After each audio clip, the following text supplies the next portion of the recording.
Chaos Spawn are one of the best units in the game, and that's a fact. But in World Eaters, they're a game changer. With the ability to take a 4-up Feel No Pain from your Blessings roll and to hold objective markers and make sure you have trash on the table so you can play the objective game, watch on Ops episode 25 how I show you how to use them effectively in your World Eaters army list.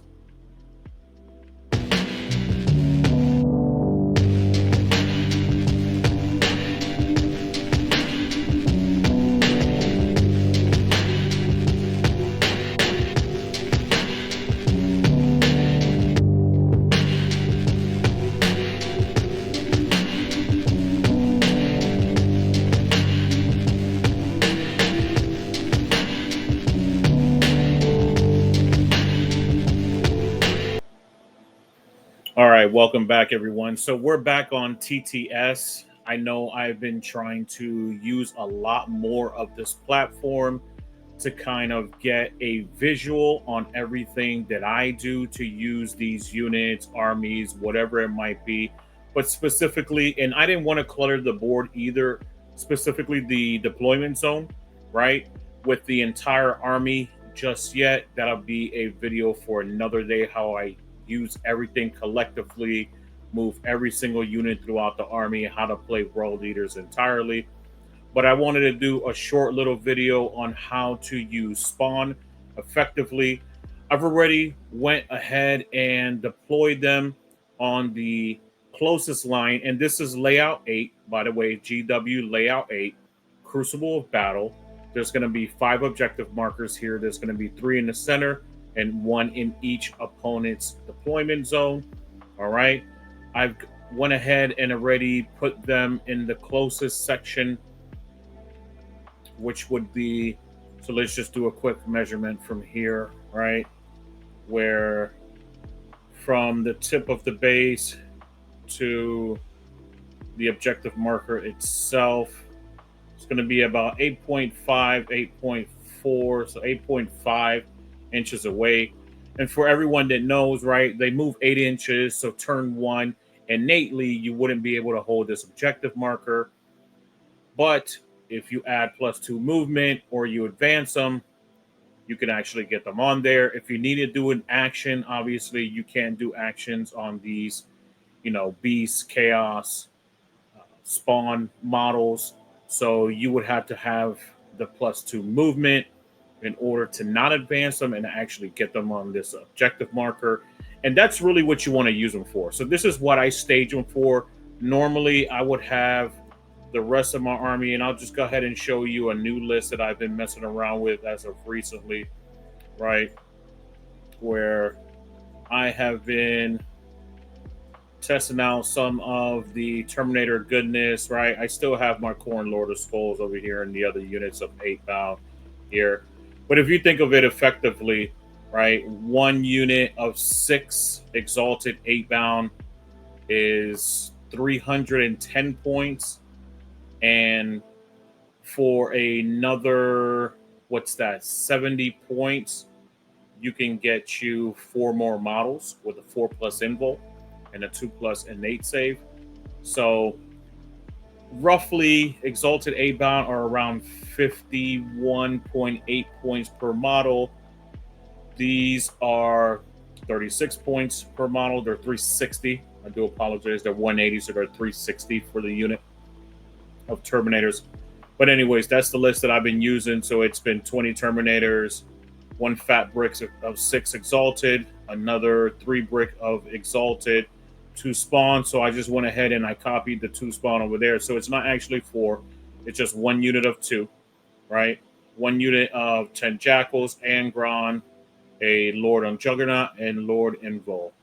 All right, so that's just a new list that I've been messing around with, and I just kind of wanted to show you that real quickly without cluttering the board with them. And like I said, I just copied the spawn unit and put them over here, or cloned them rather. I didn't want to really take away from the list that I had over there. So anyways, back to this, right? So the first thing you want to do at the beginning of the game is really have a goal for them, right? You're not going to be able to pick your secondaries before you deploy. Obviously, that's going to happen at the beginning of your turn where you're going to pick all of your secondaries and things like that. So you really want to stage them in a position and have an effective role for them before the game even starts. That's the entire reason why you build army lists, right? For example, I'm adding Terminators into my list. I want to try them out, see how efficient they are. They're basically taking over the role of Berserkers. They're better Berserker models. They have actual invols. They're cheaper than Exalted 8-bound. I still believe they don't punch up high enough. That's why I still have Exalted 8-bound in my list. If I was running 30, like a lot of people have been running 30, then I think that effectively there's going to be a lot of armies that you're just not going to be able to punch up to, except for Angron. And once Angron's dead, trying to get him back can be daunting sometimes. But speaking about the spawn in particular, like I was saying, it was 8.5 inches. So you want to stage these and deploy them in a position where you want them to go out there and hold objective markers. All right. So objective markers, do actions, be your action junkies, period. That's what you want them for. All right. So 10 inches puts you right about here. So just outside of this yellow circle right here on this objective marker. So you're not going to get as far as you want if you're trying to do an action. If you want to advance them and get them a little further out, and you do have the +2 movement, right? Theoretically, you can put them up to here, which is 18 inches. 8 + 2 is 10. I'm sorry, 16 inches. So you can get them as far as here with an advanced roll of 6. Obviously, you would have to do an auto 6.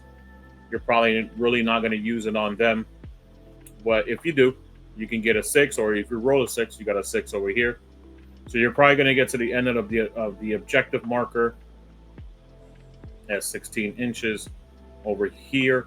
The reason I'm pointing that out, right, that it's 16 inches, you really want to put them in a position, since the objective marker is probably going to land over here somewhere, all right, end over here somewhere, probably halfway point.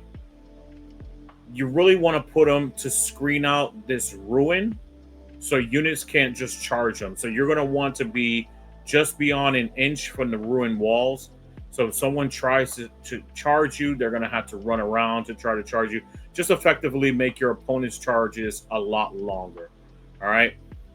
If it's a shooting army, obviously you want to put them on this end. So let me go ahead and grab them and show you exactly what I'm talking about. Let me grab the correct tool so I can grab both of these models, right? So we talked about getting over here, if possible, to do an action. So if you need to do an action, right, prime location for them, if you're doing an action, would probably be here, right? So you can minimize any angles. And we're going to go ahead and take away, right, this model. Put him towards the back so you don't get any lines from here. Push it over here so you don't get any straight line from here. So if they're deploying their army somewhere over here, right, they don't get any straight lines throughout this path right here, as you can see. All right. So you don't want anyone to have any direct line of sight to you here. Obviously, you probably want to spin the model around. So let me go ahead and do this effectively, like I would really do it on the tabletop, right? So there, right? And then take this one, and I'm getting some clicking action going here while I'm trying to roll the mouse, right? So that's where you want to live, all right? Get no angles on these spawns, all right? Then you want to be holding the objective marker as close as possible, and that's where you want to live. So that's you trying to stage and set up for all of your actions, all right? Because you're not, if you move out too far, then effectively you're going to be positioned right about here. Let me go ahead and change that real quick. Effectively right here, right? So someone jumps in right here, they're probably going to get a better angle at them. Probably push this out or put it behind the ruin so they can't get a super great angle at them. But I try to minimize as much as I can all line of sight, no matter what. If you have a fast opponent that can stage here, right, or put himself in position right here, he'll probably get good line of sight here. So you might want to just move here, move it back just a little bit or a little bit closer up to him so they don't get good line of sight here. And you're just effectively cutting off all line of sight. And you want to make sure you do this every single game, right? Everything is very meticulous. I know a lot of people play by intent. I play by intent as well. You know, a lot of people play sloppy sometimes, though. And sometimes you don't have the greatest opponents in the world, and they take everything literally, and the game is a little bit more serious to them than just a game. So for those individuals, and just to keep yourself honest and make sure that you're doing the right thing at all times, make sure you're covering all of your dots, right? Scratching out, checking every dot, checking everything that you need to do properly, just by setting them up the right way, right? That way, there's no confusion, there's no discussions about things like that. So that way, they can't come back and be like, "No, I had line of sight, and now that because I'm shooting you, you don't want to have line of sight, or you forgot to say, hey, by intent, I don't want to get shot." Just do it. Just do it. All right. And it's very quickly. All you got to do is spin your models just like I did on here digitally and make sure that you cut off and minimize their lines of sight. So staging right here for your actions, right, is one of the first things that you want to do for an action. The second thing that you want to do is if, like I was telling you, you wanted to do it in advance and you wasn't doing it just for the action, you were doing it just to stage, to hold objective markers. So in battle round 2, you hold more primary, right? Because their goal in life is going to be holding objectives and doing actions for you and being on part of the board that you want to be on. So also being a part of a quarter of the board, right? So now they're going to be effectively on this quadrant of this board. And you might stage everything else, which is usually something that I do because the trash units I'm just usually trying to throw to one side. I'll probably throw the Lord on Juggernaut behind them just to support them. And maybe one of the exalted units of 3, not the 6, but of 3 over here just to support this flank so nobody just comes around and has a free roaming behind my back 40. Because I would have the Jackals over here, Angron over here with the fat pack of 6 exalted over here, Terminators over here staging, trying to go up here and hold this objective marker, hold this objective marker, right? So I would get 20 Terminators to hold this objective marker, and then now your spawn is staging and playing on this end right here. And once again, this is Crucible of Battle, layout 8. Just trying to get a good visual for you all so you can see this effectively. But this would be the first one, like I was telling you, for your actions. The second one would be staging for battle round 2, right? To hold more primaries than your opponent. So effectively, you wanted to get out here, like I was telling you before, where you would move 16 inches and try to stage where you wouldn't get that far normally this turn, right? You probably get just as far as here, about right there, right?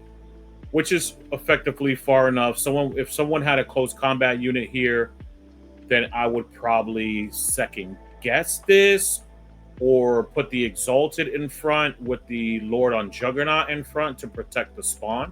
Yes, spawn is that important, right? You want them to hold objective markers, do actions. You want them to score the points for you to win the game for you. All right? So you want to put them in a proper location, and obviously you want to make sure that you're defending your objective markers with things that are strong. If you had a unit of Death Company here and they're going to jump in over here and attack, at least they're going to attack your Exalted 8-bound and your Lord and Juggernaut. One of those things are going to end up interrupting and killing hopefully half of that unit. So before they kill both of your units. Most likely they're not going to kill their Lord or Invul with a 4+ Invul and Exalted 8-bound 3 unit. If they do, then the Blood God did not have you in its favor, but usually not. That's usually not the case. Obviously, if they've invested heavily over here, then that's a whole different ball game you're going to have to deal with.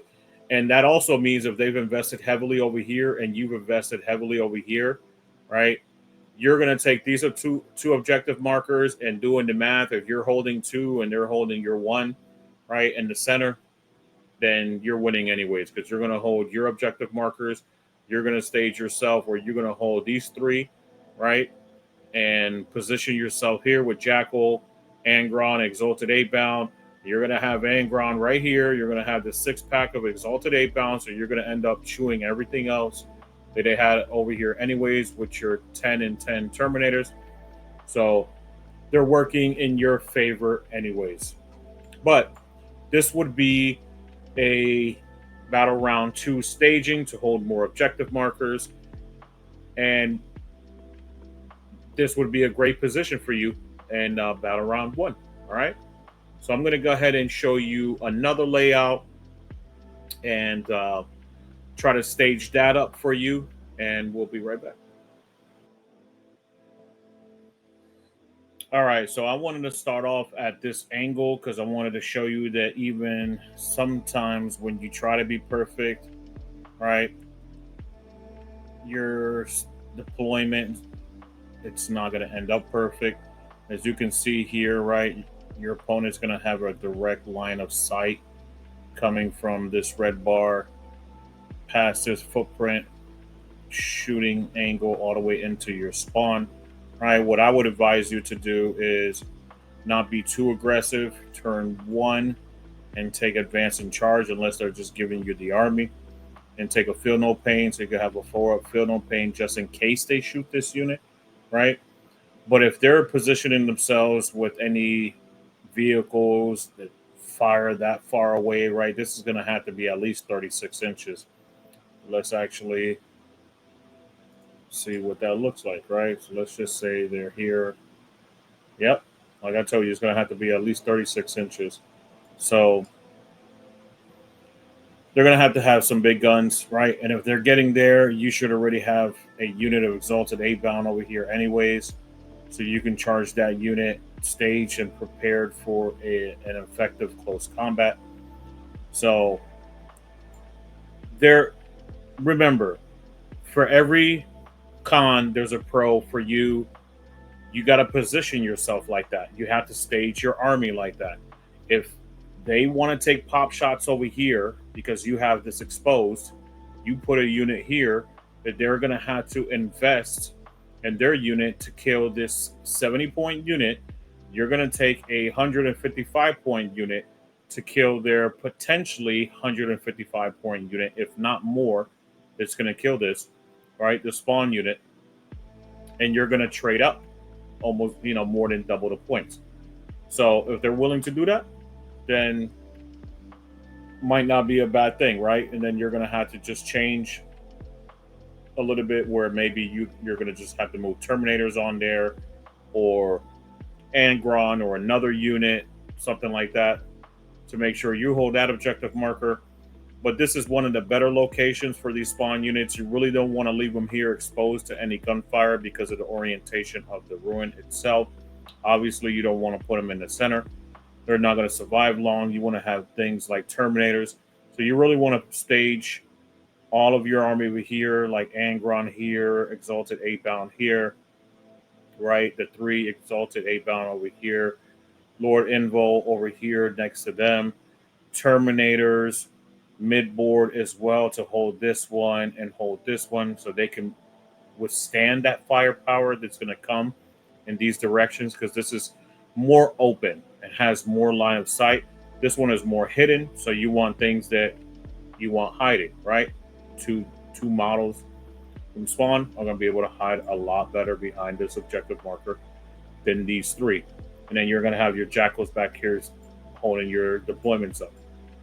So from here, right, just like the other one, and this is layout 2, once again, hammer and anvil. I haven't already stated that. But over here, we're going to do the same thing that we did before. We're going to do a measurement, right? And to hold this objective marker, you're going to need to move 9.4 inches. Just like I stated earlier, they're 8 movement innately, 8-inch movement innately. So plus 2 is going to put you up to 10. So you're going to be able to move effectively right here, get behind this ruin, and hide from all of their shooting. And let's go ahead and simulate that so you can see exactly how that's going to look. These tactical cards keep on popping up for me. I do apologize. So you're going to end up moving 10 inches right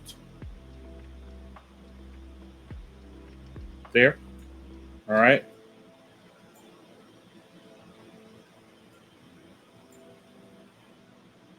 So just shy of the objective marker. And if it's just going to be just shy, right, that's fine as well. I would have made sure that obviously it would have touched it round 1. Nothing you can do unless you have a secondary that makes you hold a center objective, things like that. If it's not an action, then you just advance them for that additional 1 inch, and then you just get them right on there, right? Otherwise, you would have had them a little bit short, and that's fine. Come turn 2, right? You move them on. You stage them right here. You hold this objective marker, and now you have more primary. And obviously, if that's what you needed to do before battle round 2 to get the primary because you didn't have an action over there or something like that, then you want to get them on there so you could have more primary. So by the time battle round 2 comes around, you're holding this one, your Terminators are holding this one, and your other Terminators and other units are either staged behind this ruin and the Terminators are just towing in over here, right? Or Exalted 8-bound can also tow in over here because they have such a small footprint with 3 of them.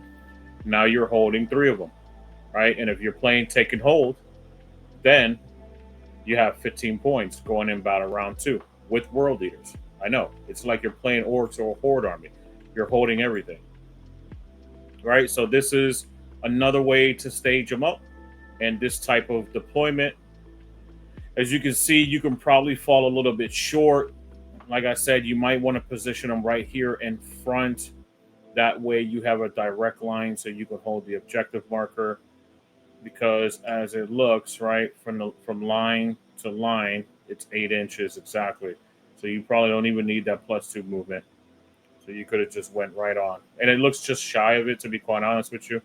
But you would still need some additional type of movement as long as you're not doing an action. If you're not doing an action, then you want to get that extra movement to advance them, put them in the right position, put them behind the ruin, make sure that they don't get shot. Even though they have a 4 field on pain, you still don't want them to get shot, right? You still want to make sure that they survive throughout the game. And this is another one. We're going to go to the final layout, and I'm going to show you how to stage them and use them appropriately for that one as well, so you get a good visual. All right, and I wanted to start this one off, the last one, right? And I know a lot of tournament organizers really don't use Dawn of War. Maybe you use Dawn of War in your local area, right? So I wanted to show you just in case. I know I usually do Hammer and Anvil, Crucible Battle, and probably Search and Destroy. Usually that's usually what I run at my events as a tournament organizer. But maybe you play in Dawn of War, or you're a tournament organizer yourself and you like to run Dawn of War. I wanted to show you this as well so you have a good idea. Okay, so as you can see on this one, right, no line of sight nowhere, so you want to make sure that you deploy them properly. Even if you get over here, right, you're really not going to get line of sight. Even if you get over here, you're not going to get line of sight to these models. All right, and Your main focus is to hold this objective right here. You really don't want to put them in position to hold this objective. It's just too open, right? Too many lines of sight. They're not going to survive long, right? This is what you have to do when you're looking at them. Look at the terrain layout. Look at the objectives. Look at how many angles your opponent can have to destroy units that you have to get you your points. It has to be your major focus, right? How can I make my units that are getting my points have the highest efficient level of survivability, right? The highest level of survivability, this highest percentage. I do apologize to everyone as well. I had an extraction. My tooth was taken out, so I might be mumbling a little bit. My face might be swollen a little bit, but I still wanted to do this because I miss you all, and I want to make sure that I give you something on Tuesday so you can have some great content. So first one, too exposed, less exposed in the center, obviously, right? But the center, but it's still exposed to line of sight from any shooting armies throughout all of these angles right here. The center is highly exposed. This one least exposed because you have this terrain piece right here, right? So you want to put the trash units here. You want to put your most survivable units here that are not trying to get any points for you. Effectively like spawn, right? That you want units to stay away from. Over here, you want your Terminator units are going to be more resilient, and your Terminator brick right here. Obviously, you're not going to put them in directly in the center, so everything can see them, right? Like I would put Terminators, behind here where there was no angles here. Okay, you're going to get angles from them over here, but not on this side, right? Maybe put a Terminator unit right here, one just towing in right here, so there's no angles from this side, but everything on this side can get angles into it. You got to minimize your angles of line of sight from your opponent. But this unit right here of spawn, you want to make sure that they're very close to an objective marker because they're your action junkies. You want to make sure that they get in there and hold what you need them to hold. All right. So from center to the objective marker is going to be a very short movement. So you don't need any additional movement. You don't need your +2 blessing. You don't need to advance. So it's going to be very simple. I would advise that you go behind this ruin and hold the objective marker from behind the ruin. Once again, minimize angles of shooting. All right. So let me go ahead and stage that real quick and set that up so you can see exactly what I am talking about. So I'm going to take these two models. Actually, you know what? I'm going to take one model at a time, show you exactly what I'm speaking of. Right. So you get one of these looks instead. All right. Obviously, you want to take this model and effectively, yes, everything matters. Everything matters, dudes and dudettes. Everything literally matters on angles. If you have your arm hanging out over here, then they can get an angle over here. But if you're just towing in, holding this objective marker right here, right, as you can see, nothing can see you. You're getting cover. They have an innate 4-up save, so you're going to get +1 to your cover save, theoretically a 3+ save. And on top of that, you're going to have a 4-up feel no pain. Hopefully, if not, you have an innate 5-up feel no pain. You're only toughness 5, and you only have 4 wounds, right? Yes, every command phase you get to heal one model out of the unit. That's including your opponent's command phase as well. D3 wounds, but you want to make sure you don't have to do all that. All right. All right, push this back a little bit more. Make sure it's holding here. All right. So then effectively there is no line of sight. They might get a small little angle on your base. You can't hide from it all. It is what it is. Your tournament organizer or your venue that you're playing at might have a longer slab over here, so you get to it all depends, right? So, but in this scenario, you wouldn't be able to hide 100%, you know, your opponent would have a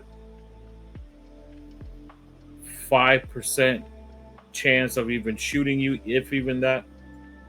But the name of the game is for you to hold this objective marker, do actions if you need to do an action because you pulled a secondary to do that, and or stage for battle round 2 to get your primaries. Now you got these units, right? And every iteration that we talked about, and you made sure that you staged to hold the objective markers and or do actions as well. Effectively, that's what I've showed you in all 3 layouts. Hopefully this helped you all understand a little bit better visually how to actually position them, how intricate it is really to even spin your model and make sure that your opponent has no angles onto your models whatsoever, so you don't get shot off the board. Turn 1, you obviously don't want to lose these units turn 1, even though they're trash units, 70 points. But like I stated in the beginning, they are game changers for World Eaters. They really are. They're one of the best units in the game. World Eaters, they're absolutely game changers. Having the feel no pain, being able to heal, all the things that they can do for you, all for 70 points. That's why they bumped them up from 65 to 70 points. G-Dub knows that they're amazing. If you can run 2-3 units of these, go ahead and do it. Effectively, in my list, I do not. That might change in the future. I might end up running 2 units of these for a total of 4. But I do not.